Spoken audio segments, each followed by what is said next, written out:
Assalamualaikum warahmatullahi wabarakatuh. Waalaikumsalam warahmatullahi wabarakatuh. Baiklah, kami di sini dari kelompok 11 kami akan membahas pada minggu ini kami akan membahas tentang bab 5 yaitu profit center. Nah, perkenalkan saya Azhara Kurnia Fitri selaku moderator dan rekan saya Ferza Azhara. Baiklah, saya akan mulai bertanya nih sama Ferza. Eh, apa sih yang disebut dengan profit center itu? Baiklah, atas pertanyaannya. Nah, untuk yang pertama itu kita akan membahas tentang pengertian profit center. Profit center ini adalah departemen yang memiliki tanggung jawab untuk menghasilkan profit atau laba secara langsung. Nah, umumnya profit center ini digunakan oleh perusahaan yang memiliki banyak bisnis terpisah seperti Unilever dan Paragon. Nah, di mana mereka akan membuat pengeluaran seminimal mungkin, tetapi juga menghasilkan laba yang lebih maksimal. Profit center sendiri akan membantu perusahaan dalam budgeting, menghasilkan laba, meningkatkan return on investment, dan mengumpulkan data untuk membuat keputusan. Baik, itu saja yang dapat saya jelaskan.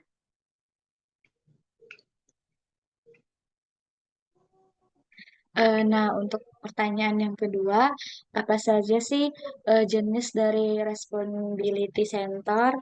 Kemudian jelaskan dari macam-macam jenis itu. Baiklah, terima kasih Azhara. Nah, dari pengertian profit center, kita akan menuju ke jenis responsibility center. Nah, menurut kebijakan desentralisasi sebuah perusahaan, dapat berdasarkan pada saat menetapkan jenis pusat tanggung jawab atau responsibility center. Nah, apa saja sih jenis dari responsibility center itu? Nah, yang pertama itu ada revenue center. Nah, dalam revenue center ini, manajer bertanggung jawab pada pencapaian revenue team atau anak perusahaan. Salah satu contoh dari revenue center ini adalah departemen penjualan atau sales. Nah, di departemen ini manajer akan mengelola channel dan penjualan agar bisa memperoleh pendapatan atau revenue yang maksimal. Nah, tidak jarang juga manajer akan memiliki target dari penjualan, winning rate, customer acquisition, market share, turnover rate, loyalty rate, dan lain-lain. Nah, untuk jenis responsibility yang kedua itu ada profit center, di mana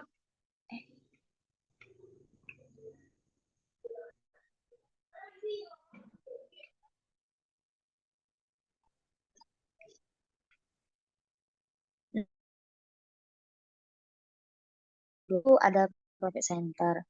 Nah, di mana manajer tim akan bertanggung jawab pada pengelolaan biaya. Nah, contoh dari profit center seperti departemen marketing, IT, produksi, pengadaan, HR, dan lain-lain. Nah, costing. Costing juga dalam perusahaan bisa berupa biaya discretionary dan earnering. Nah, di mana biaya discretionary ini adalah biaya yang muncul karena ada kebijakan dari perusahaan. Nah, contoh dari biaya discretionary ini yaitu biaya pelatihan, dev- development, teknologi, marketing dan iklan, perencanaan dan lain sebagainya. Nah, sedangkan biaya engineering itu adalah biaya variabel dan biaya langsung untuk objek tertentu seperti tenaga kerja langsung atau biaya sewaan bangunan. Nah, untuk jenis responsibility yang ketiga itu ada investment center. Nah, kalau di tipe sebelumnya manajer bertanggung jawab pada pencapaian laba, pada jenis ini manajer juga memiliki indikator pada aset atau modal yang dimiliki oleh perusahaan. Nah, contoh dari jenis investment center ini adalah pada saat perusahaan membuat perencanaan dan strategi dalam anak perusahaan. Nah, di mana keberhasilannya itu pada return on asset, return on investment, return on equity dan economic dan value added. Nah, mungkin itu saja yang dapat saya jelaskan. Saya kembalikan ke Azahra.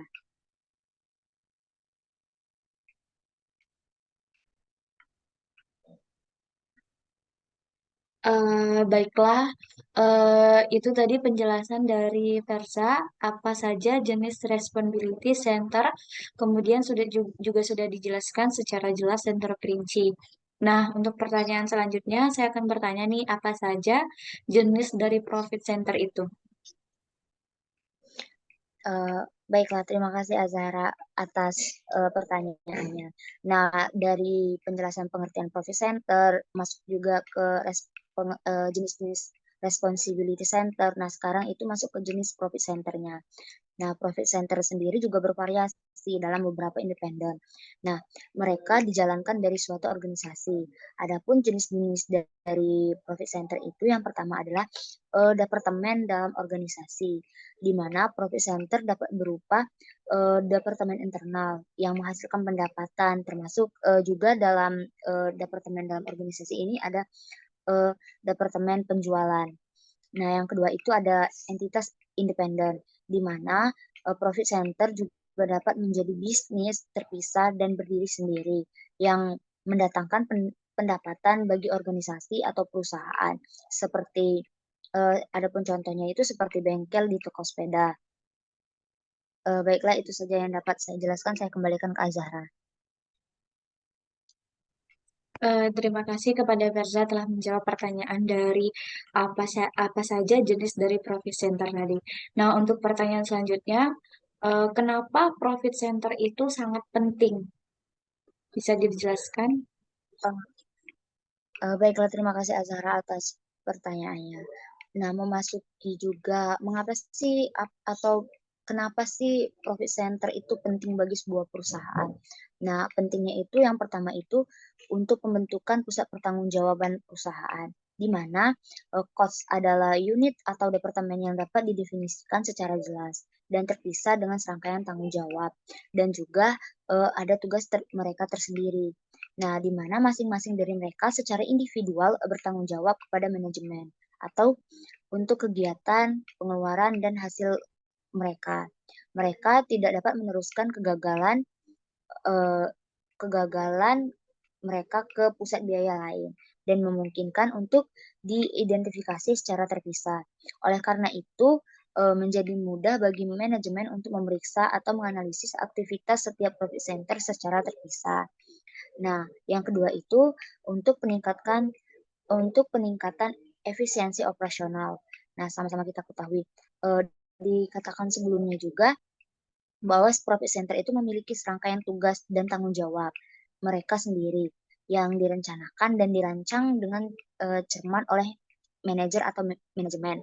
Nah, oleh karena itu ada distribusi tanggung jawab yang tepat yang mengarah pada terciptanya sinergi antar departemen yang berbeda. Ada peningkatan efisiensi dalam organisasi karena setiap departemen jelas tentang ruang lingkup pekerjaan dan ketersediaan sumber daya masing-masing. Nah, hal ini membantu dalam mendapatkan kepercayaan dan keyakinan pelanggan, serta memberikan nilai produk yang ditingkatkan. Juga kepercayaan dan kepuasan karyawan dapat dicapai, yang sangat penting untuk keberhasilan setiap departemen dan organisasi. Yang ketiga itu implementasi inovasi dan teknologi yang lebih baik. Nah, perusahaan dapat menggunakan teknologi berorientasi proses terbaru yang dibuat khusus untuk profit center individu. Di mana itu lebih memudahkan untuk menerapkan metodologi dan inovasi baru dengan pekerjaan yang ditugaskan ke setiap profit center. Eh, Hal ini digunakan untuk menghasilkan peningkatan efisiensi, output yang lebih tinggi, dan profitabilitas bagi perusahaan. Yang keempat, mereka meningkatkan pengalaman pelanggan. Nah, departemen layanan pelanggan digunakan untuk membantu pelanggan menyelesaikan keluhan, menemukan produk, dan memahami jaminan atau kebijakan perusahaan. Layanan pelanggan ini sangat baik untuk membangun nilai perusahaan dan dapat menciptakan basis pelanggan yang loyal. Yang kelima itu mereka memelihara bangunan dan peralatan.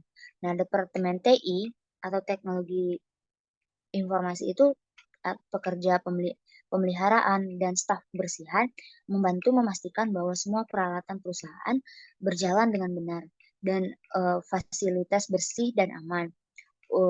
Para pekerja juga memastikan dapat menghasilkan keuntungan dan membantu menjaga staf agar lebih sehat atau lebih tepat lagi. Yang keenam itu mereka melakukan penelitian dan pengembangan. Nah, Departemen Penelitian dan Pengembangan ini digunakan untuk menemukan solusi inovatif untuk setiap masalah konsumen dan rancangan produk baru. Yang ketujuh itu ada mereka melakukan analisis data dan mengembangkan strategi bisnis. Nah, Departemen Analisis Data dan Pasar ini membantu untuk memahami tren dan perubahan konsumen di industri yang akan dikembangkan. Nah, departemen-departemen ini memberi informasi yang dibutuhkan untuk melihat seberapa efektif strategi bisnis saat ini dan apa yang harus diubah untuk masa yang akan datang.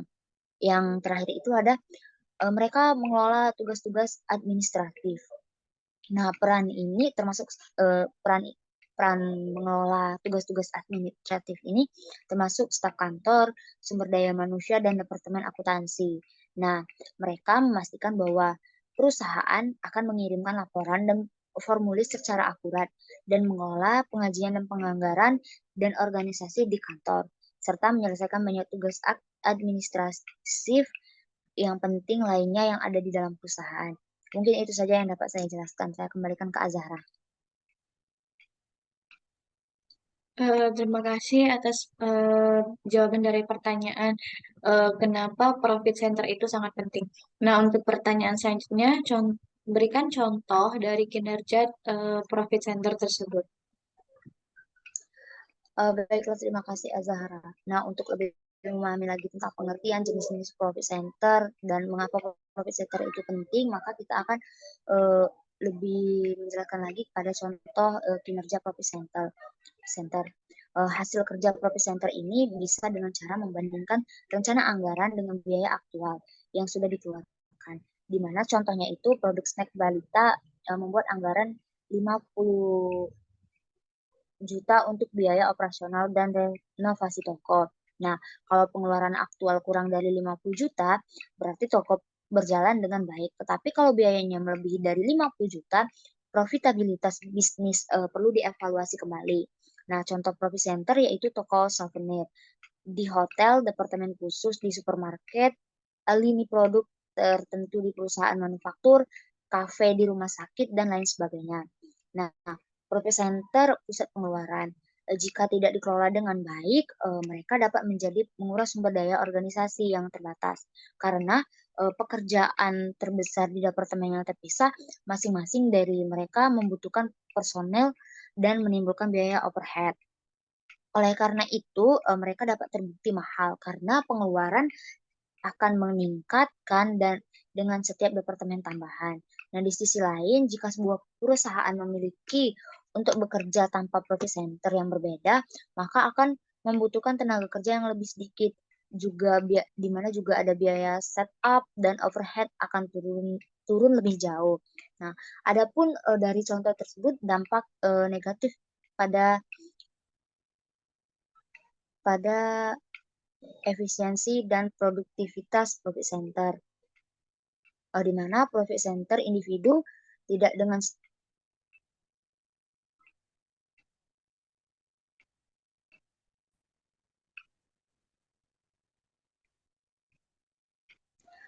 nah, adapun dampak negatif pada efisiensi dalam produktivitas. Nah, profit center individu tidak dengan sendirinya menghasilkan keuntungan, tetapi menimbulkan biaya. Oleh karena itu, tidak mudah untuk menilai dan menentukan kontribusi mereka terhadap profitabilitas perusahaan secara keseluruhan. Dengan kata lain, pencapaian finansial tidak mencerminkan sebaliknya, itu tidak diperhatikan. Juga beberapa profit center mungkin mengeluarkan pengeluaran tinggi dan menjadi sasaran kritik dalam organisasi. Meskipun mereka mungkin berkontribusi dan berkontribusi terhadap produktivitas dan profitabilitas. Uh, Baiklah, mungkin itu saja yang dapat saya jelaskan. Saya kembalikan ke Azahra. Terima kasih Versa atas jawabannya. Baiklah, itulah tadi penjelasan dari Verza mulai dari pertanyaan pengertian dari profit center, apa saja jenis responsibility center, kemudian apa saja jenis dari profit center, kemudian tadi sudah disebutkan satu-satu, kemudian ada juga contoh dari kinerja profit center. Baiklah, sesi selanjutnya saya akan kembalikan kepada rekan saya, Verza.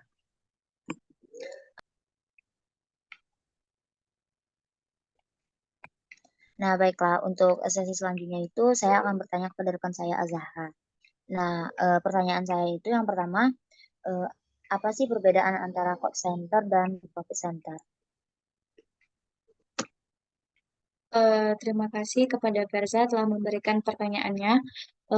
Pertanyaannya apa perbedaan antara profit center dan cost center? Nah, saya akan coba menjawab.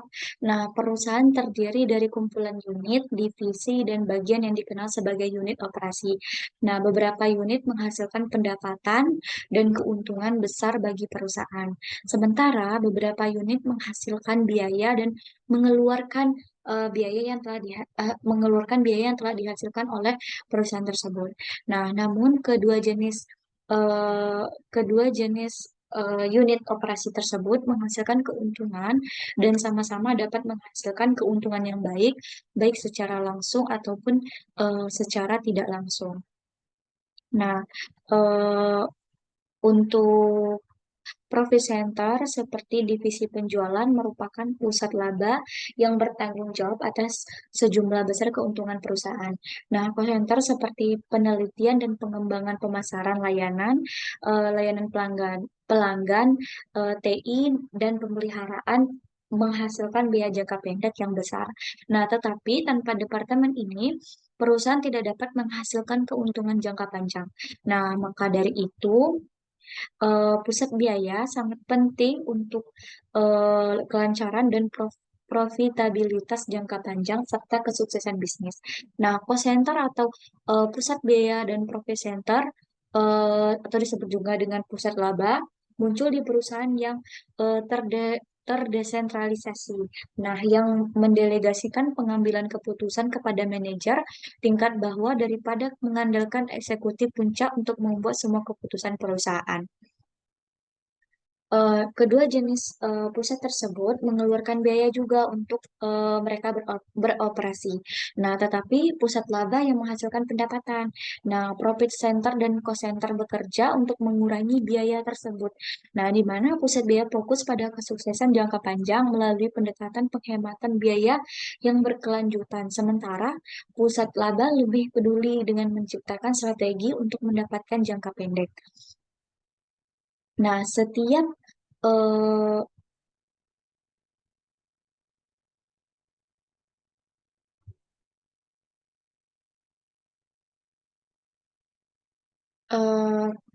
eh, profit center tadi kan dan cost center tadi bekerja untuk mengurangi biaya. Nah, eh, eh, setiap setiap lini produk yang setiap lini produk yang mungkin bergantung pada pusat biaya berikut, yaitu mulai dari departemen pemeliharaan, kemudian departemen akuntansi, kemudian departemen TI. Nah, jenis informasi yang mendalam dan spesifik yang dihasilkan oleh pusat biaya biasanya paling bermanfaat untuk sumber internal daripada sumber eksternal. Nah, misalnya tidak relevan bagi otoritas perpajakan untuk mengetahui gaji staf pemeliharaan perusahaan. Nah, perusahaan menggunakan data cost center untuk tugas internal seperti membuat perubahan anggaran departemen, kemudian mengevaluasi pemasok suku cadang, membuat rencana pemasaran, mendefinisikan proses dan protokol, kemudian meningkatkan kualitas produk. Nah, informasi yang diberikan oleh pusat laba membantu organisasi membuat keputusan keuangan yang secara luas, termasuk yang pertama strategi harga, kemudian keputusan investasi, kemudian perubahan staf, kemudian menghilangkan atau menambahkan produk dan layanan. Nah, cuman itu jawaban yang dapat saya sampaikan. Saya kembalikan kepada Verza. Baiklah, terima kasih Azhara atas penjelasannya.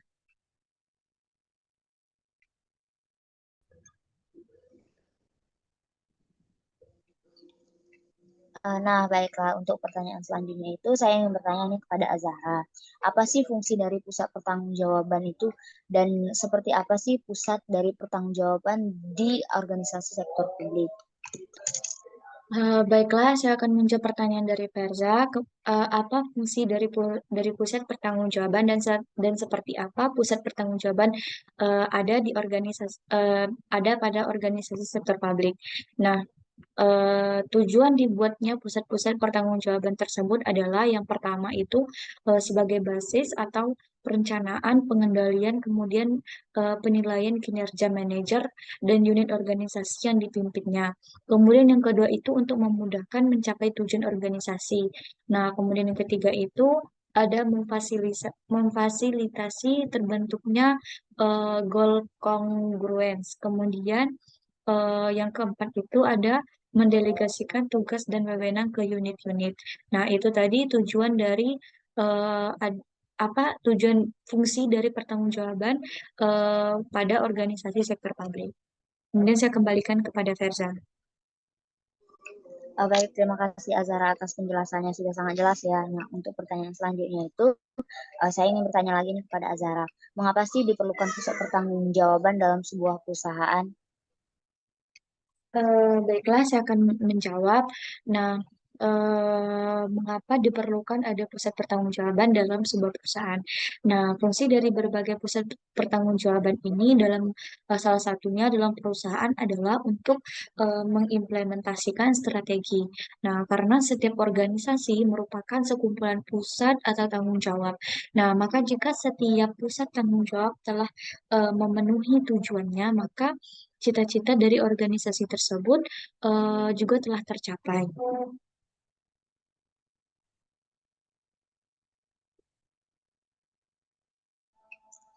Baiklah, terima kasih Azahra atas penjelasannya. Nah, untuk pertanyaan selanjutnya itu, saya ingin kembali bertanya nih kepada Azahra. Bagaimana sih peran dari pusat pertanggungjawaban itu dalam sebuah organisasi perusahaan?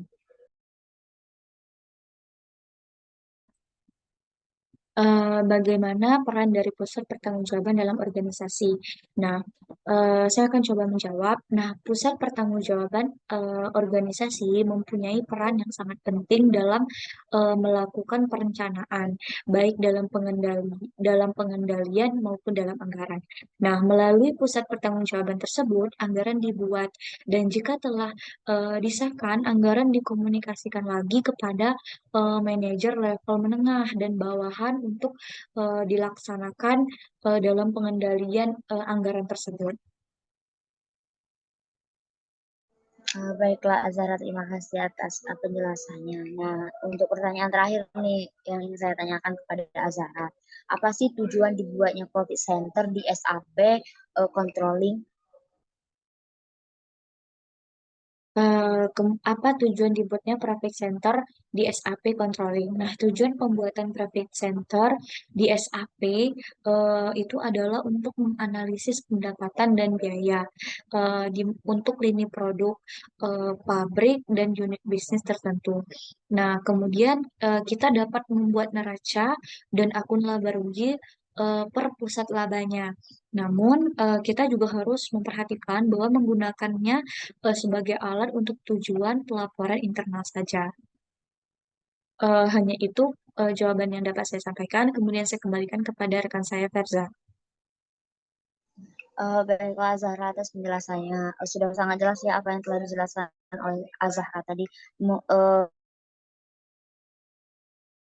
Ada kesimpulan yang dapat kita tarik dari yang pertama itu dari mulai pengertian profit center dan mengapa profit center itu uh, dibuat di SAP controlling. Nah, adapun kesimpulannya uh, di mana pembahasan lengkap mengenai cost center dan profit center di dalam sebuah bisnis.